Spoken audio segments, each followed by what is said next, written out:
Dear students of class 12th, welcome in SNS maths class. एक और video के साथ हम लोग आपके सामने उपस्थित हैं और इस बार जो हमारा टॉपिक है वो थ्री डायमेंशनल ज्योमेट्री का कंटिन्यूएशन है। कंटिन्यूएशन से मेरा मतलब ये है कि ऑलरेडी अभी हम लोगों ने सीरीज में स्ट्रेट लाइन के जो डिफरेंट टॉपिक्स थे, स्ट्रेट लाइन रिगार्डिंग जो भी वीडियोस थे उनको हमने अपलोड किया था। अभी हम लोगों ने क्या किया है, हम लोगों ने द प्लेन को स्टार्ट करने जा रहे हैं। दैट मीन ये द प्लेन का लेक्चर नंबर 1 है। ये फर्स्ट लेक्चर है द प्लेन का। सो नाउ ऑनवर्ड चैनल को सब्सक्राइब कर लीजिएगा ताकि आपको लेक्चर 2 लेक्चर 3 के नोटिफिकेशंस आपको मिल जाएंगे जैसे ही हम लोग अपलोड करेंगे। अभी हम लोग कोशिश करेंगे कि डेली एक एक लेक्चर करके द प्लेन के लेक्चर्स को अपलोड करें। Okay, so let us start straight forward. हम लोग क्या करते हैं, अपने टॉपिक को स्टार्ट करते हैं। इस फर्स्ट वीडियो में हम प्लेन की जो डिफरेंट फॉर्म्स है ना, वेक्टर और कार्टेशियन, उसको डिस्कस करने वाले हैं। हम लोग यहाँ क्या करेंगे, स्टडी करेंगे कि द प्लेन, अगर प्लेन की इक्वेशन जो बेसिक इक्वेशंस हैं, चाहे वो वेक्टर फॉर्म में हो वो कार्टेशियन फॉर्म में, वो क्या है और कैसे यूज होंगी। राइट, हम लोग स्ट्रेट फॉरवर्ड स्टार्ट कर रहे हैं और प्लेन की डेफिनेशन लेके चलें। प्लेन क्या है? Plane is a surface such that if any two points are taken on it, the line segment joining them lies completely on the surface. See, जैसे एक लाइन होता है ना, अगर एक लाइन लेते हैं, टू पॉइंट्स को मैं ज्वाइन करता हूँ, लाइन फॉर्म करता हूँ, तो उस लाइन पे इनफाइनाइट पॉइंट होते हैं। सर कोई भी सरफेस प्लेन कब कहलाएगा कि हमने सरफेस पे टू पॉइंट्स लिया और हमने उन टू पॉइंट को ज्वाइन किया ना। ज्योमेट्री कहती है कि जैसे ही टू पॉइंट्स को ज्वाइन करेंगे तो एक लाइन बन जाएगा। अब उस लाइन के अंदर है ना, जैसे हम उस क्या करेंगे कि लाइन बनेगा वो, तो लाइन पे जो वो इनफाइनाइट पॉइंट्स हैं वो सब के सब अगर उस सरफेस के ऊपर है तो वो सरफेस प्लेन है। लेकिन अगर उसमें से एक भी पॉइंट उस सरफेस पे, सरफेस से बाहर चला जा रहा है तो डेफिनेटली वो प्लेन नहीं होगा। राइट ना, यही मीनिंग है इस डेफिनेशन का। जैसे कि कोऑर्डिनेट ज्योमेट्री के अंदर जो स्ट्रेट लाइन का जो रोल था ना, एग्जैक्टली वही रोल प्लेन का थ्री डायमेंशनल ज्योमेट्री में है। ये ऐसा इसलिए मैं बोल रहा हूँ कि जो linear equation in two variables है, हम लोगों ने क्या पढ़ा हुआ है, क्या डिस्कस किया हुआ है कि linear equation in two variable straight line की जनरल इक्वेशन है इन ए प्लेन, यानी वो स्ट्रेट लाइन प्लेन में होगा, दैट मीन टू डायमेंशनल होगा। लेकिन जब हम थ्री में आते हैं, जब हम थ्री डायमेंशनल ज्योमेट्री को डिस्कस करते हैं, तो वही जो लीनियर इक्वेशन है टू वेरिएबल की जगह थ्री वेरिएबल्स में, वो एक प्लेन को रिप्रेजेंट करता है। इसका मतलब कि जो जनरल इक्वेशन ऑफ प्लेन है वो a x plus b y plus c z plus d equal to zero. Okay, और नाउ ये प्रूफ करना कि एक जो लीनियर इक्वेशन थ्री वेरिएबल एक प्लेन को रिप्रेजेंट करेगा, इसका हमने सेपरेट वीडियो बनाया हुआ है, तो वहां आप देख सकेंगे, क्योंकि इसमें हम different forms of plane study करने जा रहे हैं, तो इसलिए हम इस प्रूफ को यहां पर स्किप कर रहे हैं और इसकी बहुत ज़्यादा जरूरत भी नहीं है, चाहे आप कम्पिटिटिव एग्जामिनेशन दे रहे हैं अपने बोर्ड एग्जामिनेशन को। और एग्जैक्टली प्रूफ भी वैसा ही है जैसा कि हम लोगों ने क्लास 11 में टू डायमेंशनल में पढ़ा हुआ है। टू डायमेंशनल का भी प्रूफ हम लोगों ने स्ट्रेट लाइन का इस तरह से कि linear equation in two variable always represents a straight line, ये ऑलरेडी हम लोगों ने क्या किया है कि पहले ही अपलोड किया हुआ है। ओके, क्या करते हैं हम लोग, प्लेन की इक्वेशंस पे आते हैं। तो सबसे पहली इक्वेशन जो हम लोग डिस्कस करने जा रहे हैं, स्टडी करने जा रहे हैं, वो है equations of a plane passing through a given point. Say again,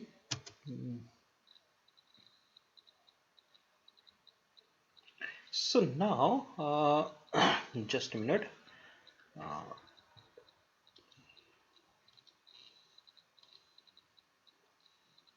Okay, here it is. Equation of plane passing through a given point. See now, क्या करते हैं कि हमने अभी कहा कि general equation a x plus b y plus c z plus d equal to zero, ये एक प्लेन की इक्वेशन है।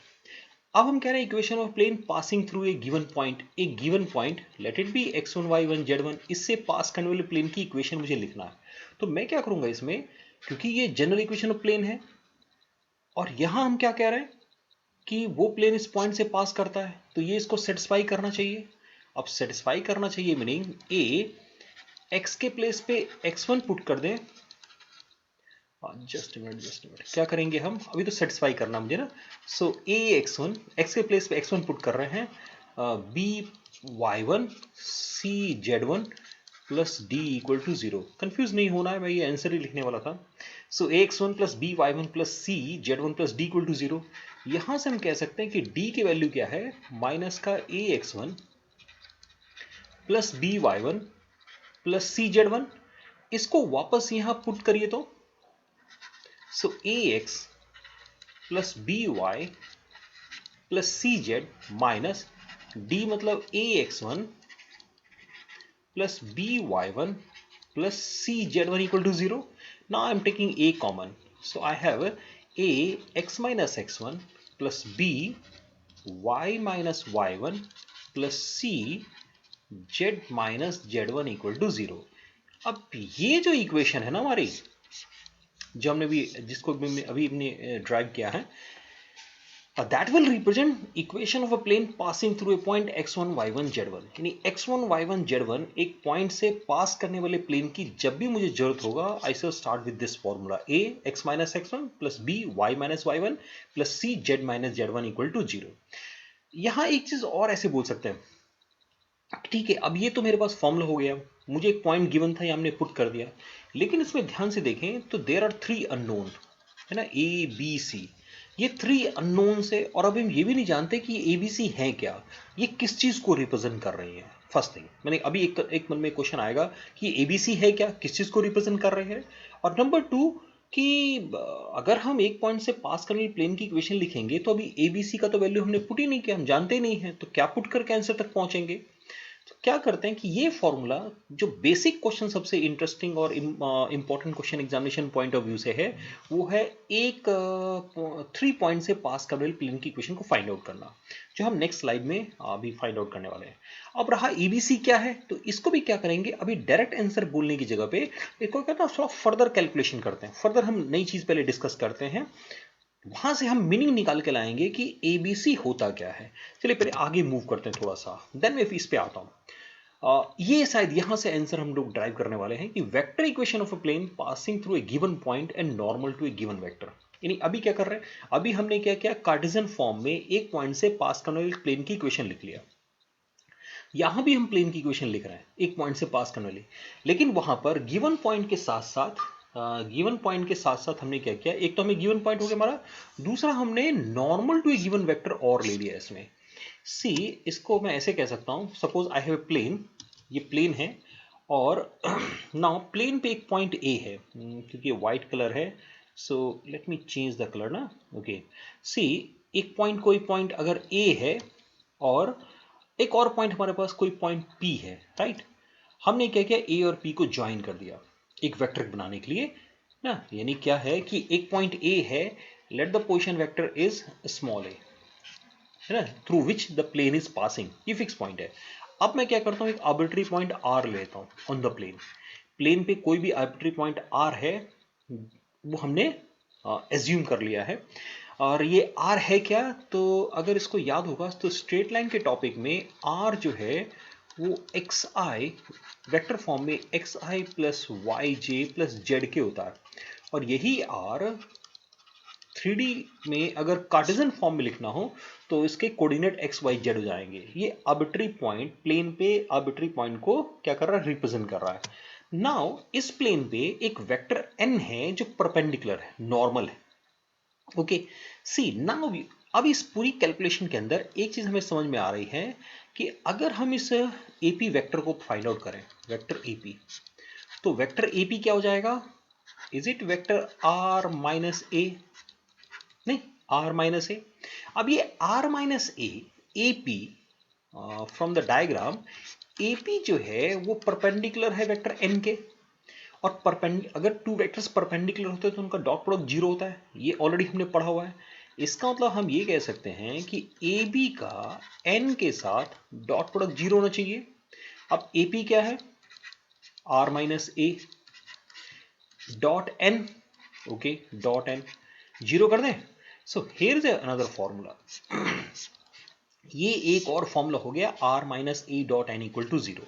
इसको याद रखना है, क्यों, क्योंकि ये हमारा जो एक पॉइंट से पास करने वाले जो भी हमने इक्वेशन लिखी है ना, उसके कॉरस्पॉन्डिंग मैंने वेक्टर फॉर्म में एक फॉर्मूला लिख लिया, लेकिन अभी ये उससे मैच नहीं कर रहा है, तो हम अभी फर्दर और कैलकुलेशन करके देखते हैं। हाँ, ये है कि जब कभी भी ना कोई एक प्लेन की इक्वेशन फाइंड आउट करने के लिए आपको कहेगा, आप कोई न्यूमेरिकल क्वेश्चन करने जा रहे हैं, वहां आपसे एक प्लेन की इक्वेशन फाइंड आउट करने के लिए अगर कोई कहता है, तो हमारी रिक्वायरमेंट क्या होगी? एक तो हमें एक पॉइंट चाहिए जिससे वो प्लेन पास करता है, दूसरा हमें एक नॉर्मल वेक्टर n चाहिए। अगर ये दोनों हमारे पास है तो हम आसानी से प्लेन की इक्वेशन को फाइंड आउट कर लेंगे। ओके, चलो ब्रैकेट ओपन करते हैं और देखते हैं ये किस फॉर्म में आता है। जैसे हमने वेक्टर ओपन किया, ब्रैकेट्स को ओपन किया, तो r dot n minus a dot N equal to 0 आ गया, यानी r dot N equal to a dot n. अच्छा, a और n दोनों वेक्टर क्वांटिटीज हैं, उनका डॉट प्रोडक्ट ले रहा है, तो डॉट प्रोडक्ट तो स्केलर क्वांटिटी होता है ना, तो चलो स्केलर क्वांटिटी को मैं d से रिप्रेजेंट कर लेता हूं। So r dot n equal to d, now I have this, मेरे पास क्या आ गया? r dot n equal to d। हाँ, क्योंकि यहां पर हमने स्केलर प्रोडक्ट लिया है, तो इसको हम प्लेन का स्केलर प्रोडक्ट फॉर्म भी बोलते हैं, scalar product form of a plane, right. अब प्लेन की एक इक्वेशन ये आ गई मेरे पास। ओके, अब जरा मैं यहां से कंपेयर करते हैं कि अगर इस n को हम क्या करते हैं, r तो हमें पता है, r होता है xi plus Y J plus Z के। नाउ इस n को क्या करते हैं, मैं एज्यूम करता हूं कि अगर ये ai plus b j plus सी के है, सपोज n है, n a i plus b j plus C k, इसका मतलब इस n के ए बी सी क्या हो गए? डी आर्स हो गए। अब जरा r का, ये रहा r और ये रहा n, दोनों का डॉट प्रोडक्ट लो, क्या आएगा? A x plus b y plus c z equal to d. अब हमने जो प्रीवियस फॉर्म में जनरल इक्वेशन पढ़ा है उसको इसके साथ कंपेयर करके देखें, a x plus b y plus c z, तो ये ए बी सी क्या है? ये इस n के डी आर्स थे, और n क्या था? n है नॉर्मल टू द प्लेन। इसका मतलब प्रीवियस स्लाइड में जो हमने इक्वेशन लिखा था उसमें एबीसी किस चीज को रिप्रेजेंट कर रहा है? एबीसी रिप्रेजेंट कर रहा है D hours of the normal, यानी प्लेन पे जो नॉर्मल वेक्टर होगा ना उसके डी आर्स होंगे एबीसी। यानी एक प्लेन की इक्वेशन को जब भी हम वेक्टर फॉर्म में या कार्टेशियन फॉर्म में लिखते हैं, कार्टेशियन फॉर्म से मेरा मतलब है, सपोज आपके सामने एक प्लेन की इक्वेशन लिख दिया जाए 3x 2x plus 3y plus 5z equal to 6 suppose, या प्लस 6 इक्वल टू 0, हमने ये लिख दिया। तो ये जो 2 3 5 है, ये प्लेन के ऊपर जो नॉर्मल है ना उसके डी आर्स है। यानी प्लेन की इक्वेशन को देख के हम डायरेक्टली उस प्लेन के नॉर्मल के डी आर्स, प्लेन पे जो नॉर्मल होगा उसके डी आर्स हम बता पाएंगे। इसके रेशियो में और नंबर्स लेंगे तो और जो जितने भी डी आर्स हैं सब हमें, सबकी वैल्यूज को हम बता सकते हैं। ये कंपैरिजन भी हो गया एक तरह से। यानी अब हमारे पास एक तो प्रीवियस स्लाइड का फॉर्मूला था, एक फॉर्मूला हमारे पास ये इंटरेस्टिंग फॉर्मूला है, इंपॉर्टेंट फॉर्मूला है, और एक फॉर्मूला प्लेन का हमारे पास ये है। अब ये तीन फॉर्मूले आ गए मेरे पास, है ना, मेरे पास 3 फॉर्मूले हैं एक कार्टेशियन फॉर्म में, बल्कि 4 कह सकता हूं मैं। फोर्थ एक सबसे शुरू में जनरल इक्वेशन ऑफ प्लेन भी हमने लिखा है ना, स्टार्ट तो हमने वहीं से किया था।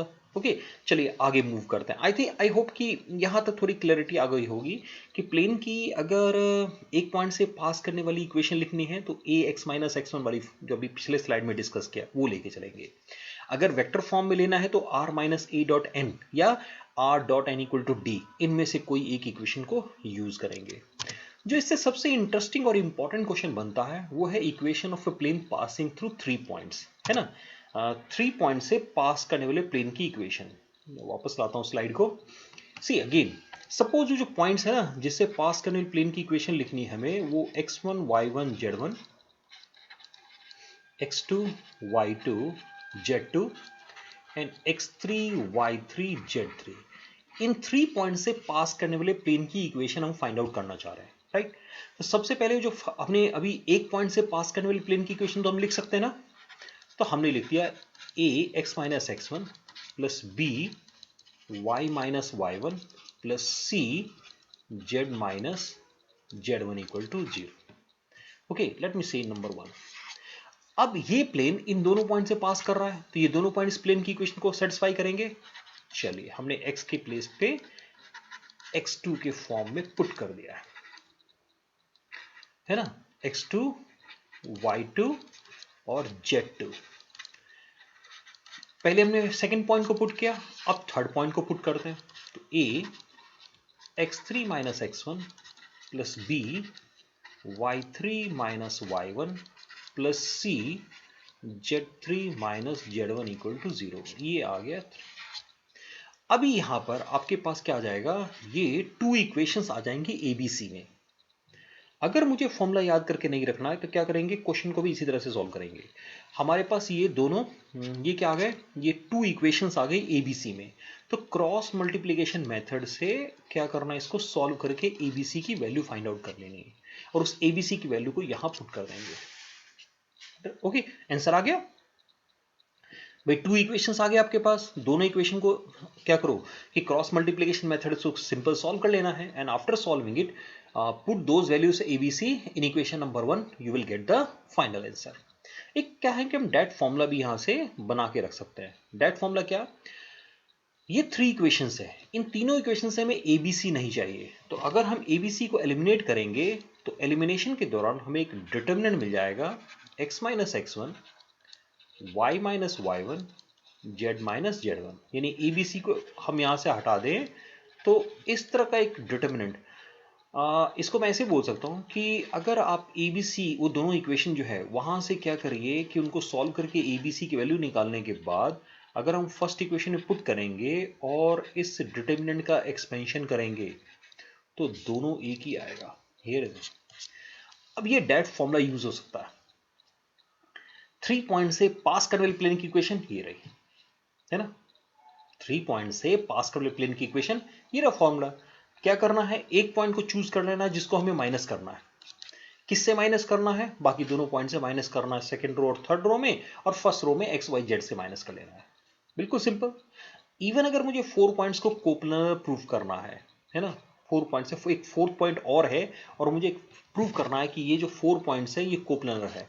Suppose the fourth point is x4 y4 z4। So simply क्या है, कोप्लनर के लिए एक तो मेथड ये है कि इन तीनों पॉइंट से पास करने प्लेन की इक्वेशन निकाल लें और फिर इस फोर्थ पॉइंट को उसमें पुट कर दें। दूसरा, हम इस डिटर्मिनेंट को यहीं पे यूज कर सकते हैं कि ये फोर्थ पॉइंट इसको सेटिस्फाई करना चाहिए, तो इसका मतलब x4 minus x1 y4 minus y1 z4 minus z1, बाकी ऐसे ही रह जाएगा। हमने x y z की जगह पे x4 y4 z4 पुट कर दिया है, नहीं, हमने वो यहां पर पुट कर दिया है और हमारा डिटर्मिनेंट इस फॉर्म में आ गया। यानी इस डिटर्मिनेंट का एक्सपेंशन करेंगे और अगर वो 0 आता है तब भी हम कहेंगे कि गिवन 4 पॉइंट्स आर कोप्लनर। एक और मेथड है scalar triple product. If 4 points are given, so 4 points meaning 4 position vectors are there. So by taking them, by using the method of scalar triple product, you can also prove the given points to be coplanar. Scalar triple product उनका 0 आना चाहिए। Okay, let us move toward एक simple question पे आते हैं। ये find the equation of plane passing through points। अभी जो हमने डिस्कस किया ना उसी को मैं क्या कर रहा हूँ, एक न्यूमेरिकल क्वेश्चन ले लेते हैं।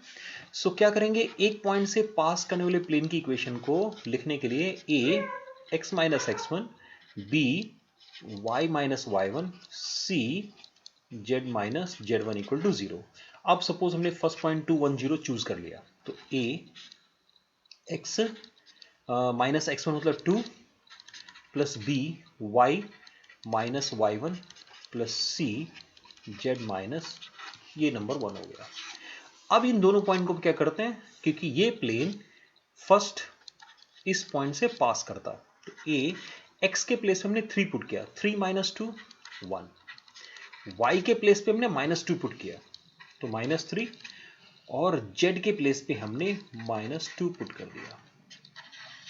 नाउ सेकेंड पॉइंट, ये प्लेन इस पॉइंट से भी पास करता है तो ये भी सेटिस्फाई करेगा।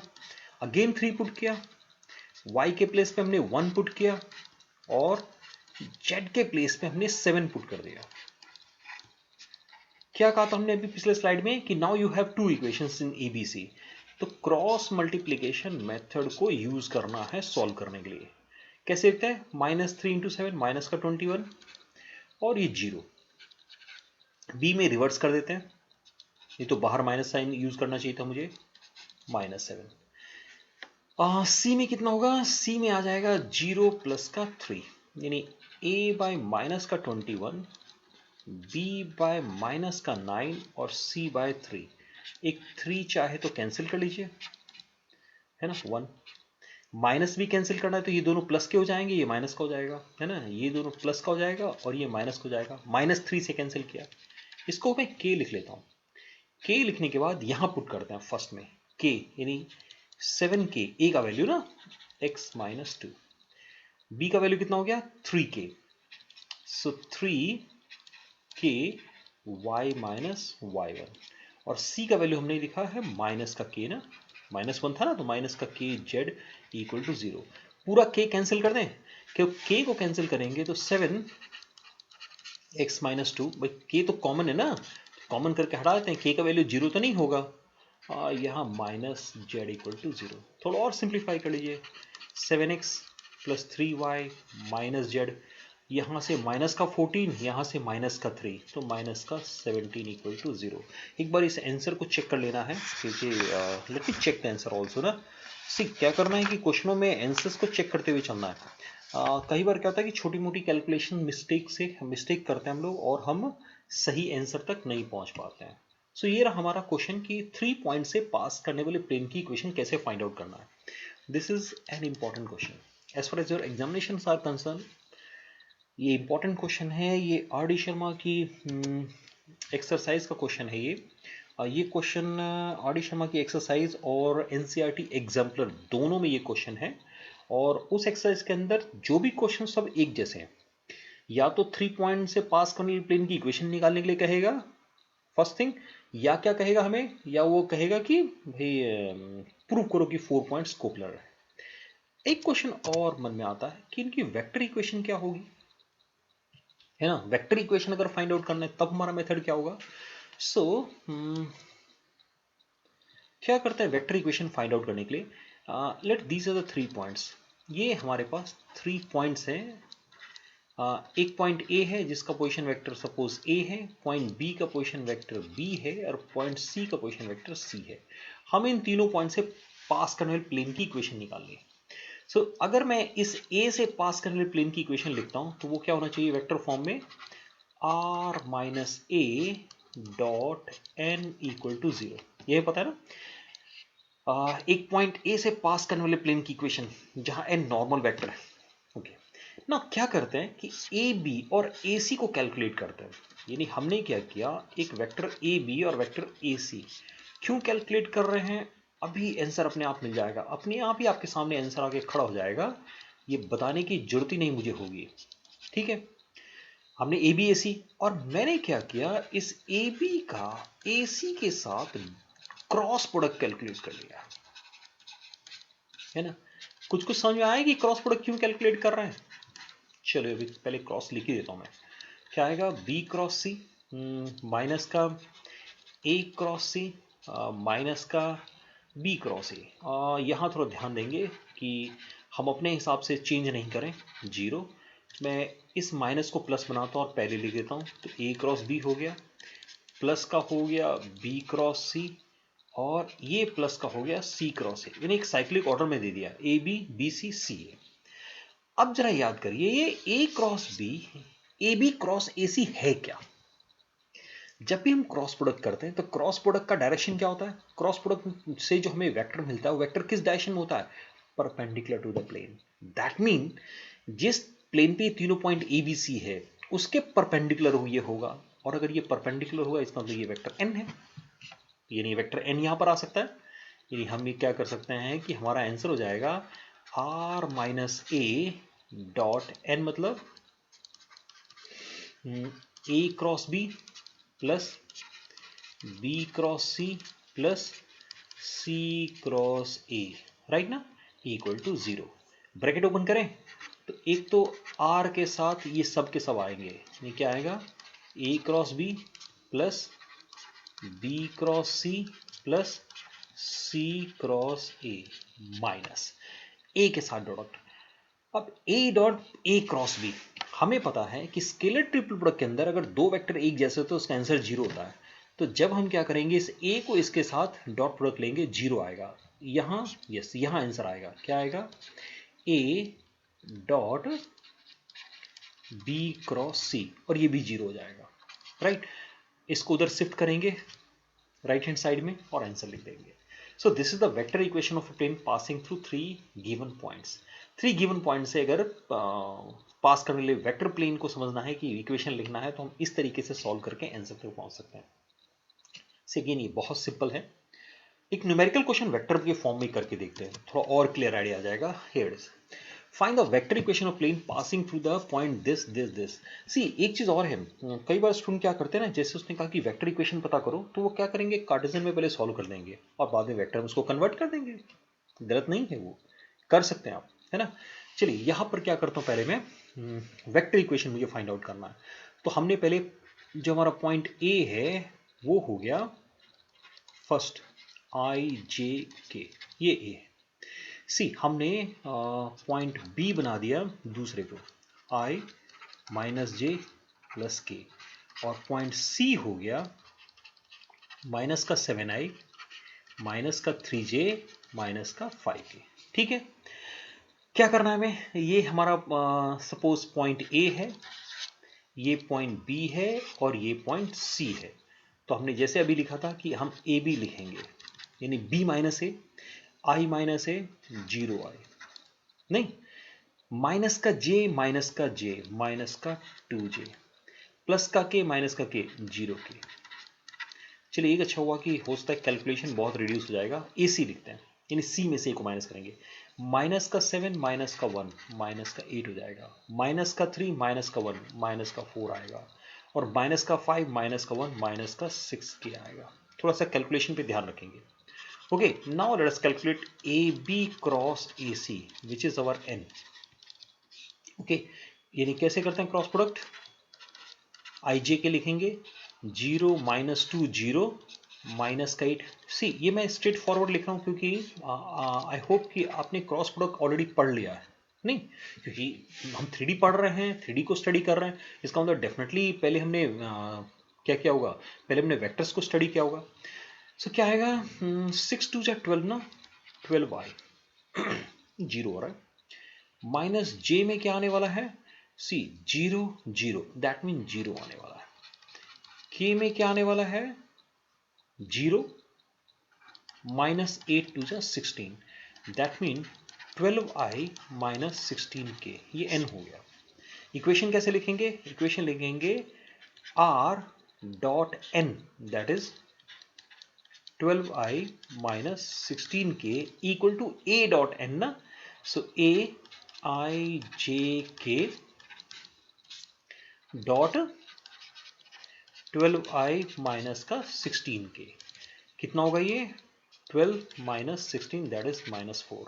सो r dot this equal to minus 4 is the answer. थोड़ा हमने क्विक कैलकुलेशन किया है।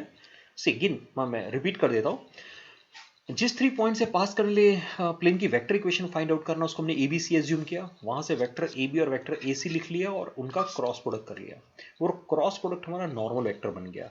अब उसमें से किसी एक पॉइंट को लेंगे, वो ए हो गया, और जो हमारा बेसिक फॉर्मूला था ना, आप चाहे ये लिखें R minus A dot N equal to 0, या सीधे लिखें R dot N equal to A dot N. तो हमने ये लिखा है R dot N A dot N, answer तक पहुंच गए। चलिए कुछ और आगे बढ़ते हैं, एक और फॉर्म पढ़ रहे हैं, equation of plane in normal form. अभी हमने एक इक्वेशन पढ़ा है, यानी अभी हम लोग जो पढ़ के आए हैं उसमें हम थोड़ा सा ऐड करने जा रहे हैं कि the vector equation of plane normal to unit vector N and at a distance D from the origin, right. ये थोड़ा सा उससे डिफरेंट होगा। कैसे डिफरेंट होगा, सी ये डायग्राम में देख रहे हैं कि सपोज ये ओरिजिन है, राइट, और ओरिजिन से डी डिस्टेंस पे, ओरिजिन से डी डिस्टेंस पे एक प्लेन है, इस प्लेन की मुझे इक्वेशन फाइंड आउट करना है। कलर को मुझे क्या करना होगा, ब्लैक करना होगा थोड़ा सा यहाँ पे ना। Okay, so let P any arbitrary point, ये ले लिया हमने। सी जब भी मुझे प्लेन की इक्वेशन फाइंड आउट करना है, तो प्लेन की इक्वेशन फाइंड आउट करने के लिए मेरा रिक्वायरमेंट क्या है, या तो मुझे ए चाहिए ताकि मैं R minus A dot N equal to 0 से लिख लें, या सीधे हम R dot N equal to D को अप्लाई करें। लेकिन डी वाला, ये तो फॉर्मूले में डी क्या हमें पता नहीं है, तो हम क्या करेंगे, जब भी प्लेन की इक्वेशन लिखने जाएंगे तो हम इसको अप्लाई करने वाले हैं, ओके, अब इस डायग्राम में आता है। अब इस डायग्राम से सी है ये हमारा क्या है, यूनिट नॉर्मल है ना, यूनिट नॉर्मल। सो अगर ये ओरिजिन से, डायरेक्शन ये भी दे सकते हैं ना, बल्कि ये डायरेक्शन ओरिजिन से इधर आ रहे हैं। अब ये जो पॉइंट होगा प्लेन के ऊपर, पॉइंट क्यू, इसके कोऑर्डिनेट क्या होंगे, कोऑर्डिनेट कैसे लिखते हैं? सी अगर ओरिजिन से जो वेक्टर बनता है वही तो उस क्यू का पोजीशन वेक्टर हो जाएगा, क्योंकि ये यूनिट वेक्टर n है, यानी डायरेक्शन को रिप्रेजेंट कर रहा है। इसको हम d से मल्टीप्लाई कर देंगे तो ये क्या बन जाएगा, एक वेक्टर हो जाएगा। यानी हमारे पास dn ये एक वेक्टर क्वांटिटी है ना, कि ओ क्यू है ना, ये dn क्या है, ओ क्यू वेक्टर है। तो इसका तो q के पोजीशन वेक्टर क्या हो जाएंगे, dn हो जाएगा, q का पोजीशन वेक्टर, राइट। और p हमारा वेक्टर r है। So now I can say, तब मैं ये कह सकता हूं कि अगर मैं प्रीवियस फॉर्मूले को यूज करता हूं, वो है r माइनस क्या होना चाहिए, d into unit vector n, और नॉर्मल कौन है, यूनिट वेक्टर n नॉर्मल है, इक्वल टू 0। चलो ब्रैकेट्स को बंद करते हैं। So now we have r dot n equal to d n dot n, और टू यूनिट वेक्टर का डॉट प्रोडक्ट 1 होता है। So now we have r dot n equal to d, right ना। अभी d यहां पर क्या है, ओरिजिन से उसका डिस्टेंस। तो क्या करेंगे ना, इस बुक में हम ओरिजिन से डिस्टेंस, ये हम अपने स्टडी के अंदर, डिस्कशन के अंदर ओरिजिन से डिस्टेंस के लिए हमेशा p यूज करेंगे। तो मैं ये फॉर्मूला बोल सकता हूं कि r dot n equal to p, this is the vector equation of a plane which is at a distance of p from the origin where n is a unit normal to the plane, right। अब एक और हो सकता है कि इसका Cartesian form क्या है। अच्छा पहले थोड़ा सा और क्या करते हैं, एक चीज और डिस्कस करते हैं। हमने इससे यहां तो लिखा हुआ है ना, एक फॉर्मूला हमने ये पढ़ा है, सी एक फॉर्मूला हम ये पढ़ के आ रहे हैं, ओके। नहीं, वहां मूव करने से पहले हम थोड़ी सी और कुछ डिस्कस कर लेते हैं। अभी इन दोनों में डिफरेंस क्या है, यहां वेक्टर n है और यहां उसका यूनिट वेक्टर है। यानी इसको अगर मैं क्या करता हूं, इसको मैं डिवाइड कर देता हूं, किससे, यूनिट नॉर्मल से, यूनिट नॉर्मल बनाने के लिए उसके मैग्नीट्यूड से। तो यहां भी हो जाएगा डी बाय दिस ना, डी एक्चुअली क्या था, a डॉट एन, यानी ये d था a dot N by N. Compare करेंगे तो p क्या है, p हो जाएगा a dot N by magnitude of n। यानी किसी प्लेन का, यानी इस प्लेन का ये ओरिजिन से परपेंडिकुलर डिस्टेंस का फॉर्मूला भी हो जाएगा। इसको हम लोग स्केलर प्रोडक्ट फॉर्म बोलते हैं और इसको हम लोग normal form of a plane बोलते हैं। सिर्फ कंपैरिजन और कुछ नहीं। अच्छा, अब कार्टेशियन फॉर्म है ना, थोड़ा सा कार्टेशियन फॉर्म को भी डिस्कस करते हैं। हमने लिखा r dot unit vector n equal to p। तो एक तो तरीका क्या है कि मैं यूनिट वेक्टर n को लिख देता हूं।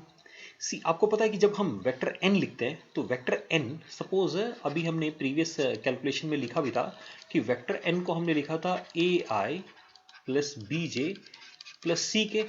वहां ए बी सी क्या थे, D hours of the normal. और आपको पता है कि अगर यूनिट वेक्टर लिखते हैं तो वो डी आर्स की जगह पर क्या आते हैं, डी सी आते हैं। So let it be L I plus M J plus N K. यहाँ थोड़ा सा हम क्या करेंगे कि हम कैलकुलेशन की बजाय अपने कॉन्सेप्ट पे बिलीव कर रहे हैं। हमने अभी प्रीवियस स्लाइड्स में ये डिस्कस किया है कि वेक्टर n जो है वो ए i plus b j plus सी के होना चाहिए, राइट। जहां ए बी सी क्या है, नॉर्मल के डी आर थे, ये हम डिस्कस करके आए हैं।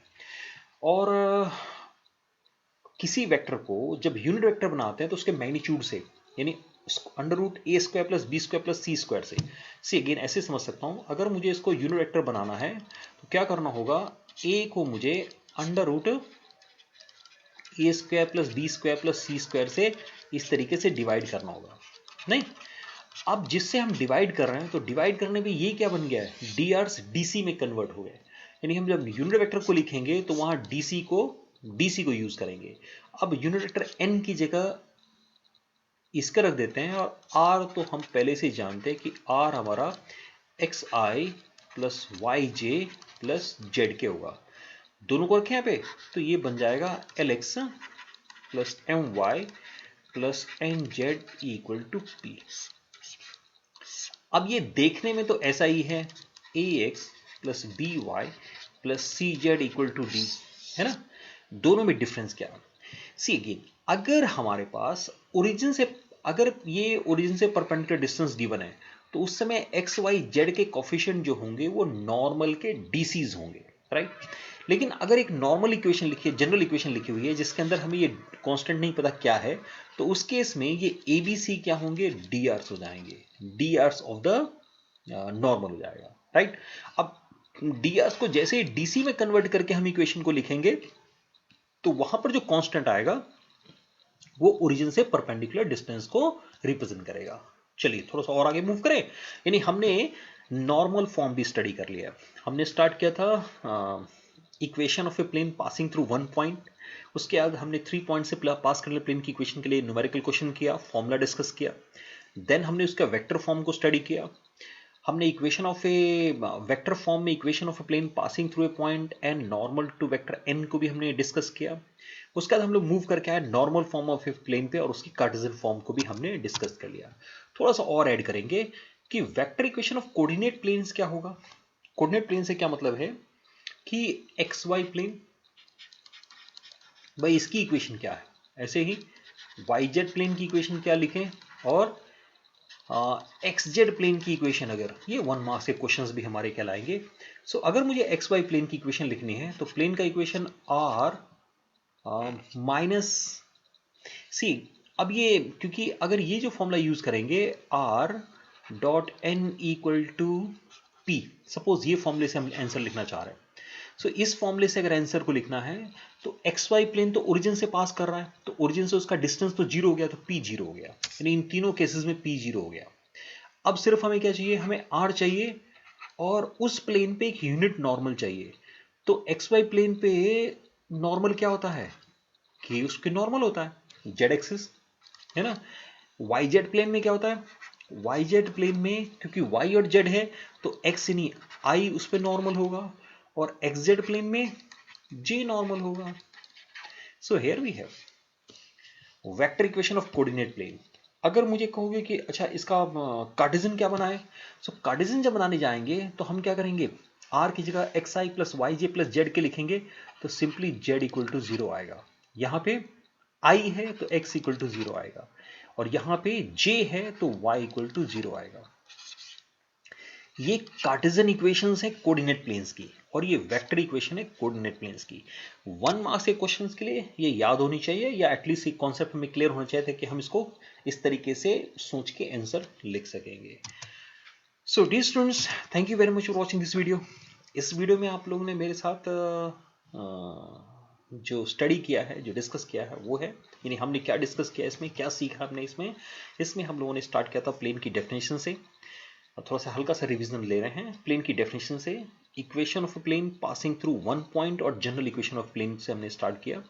देन हमने इंपॉर्टेंट क्वेश्चन के फॉर्म में equation of plane passing through 3 points, Cartesian form as well as in vector form, दोनों डिस्कस किया। उसके बाद उसके बाद फर्दर हमने आगे मूव किया, तो हमने वेक्टर फॉर्म में equation of plane passing through a point and normal to vector N को डिस्कस किया। देन हमने उसका नॉर्मल फॉर्म डिस्कस किया, उनके कार्टेशियन फॉर्म डिस्कस किए, है ना। ये हमने फर्स्ट लेक्चर में इतना कवर करने की कोशिश की है। प्रॉब्लम सॉल्विंग में हम लोग डिफरेंट एक्सरसाइज के क्वेश्चंस को अलग से सॉल्व करके अपलोड कर रहे हैं। आपने नेक्स्ट वीडियो में इस प्लेन को कंटिन्यू करेंगे सेकंड लेक्चर में, और कुछ और फॉर्मूले हम लोग ऐड करेंगे अपनी लिस्ट में। So once again thank you very much for watching this video, keep watching the channel, thanks.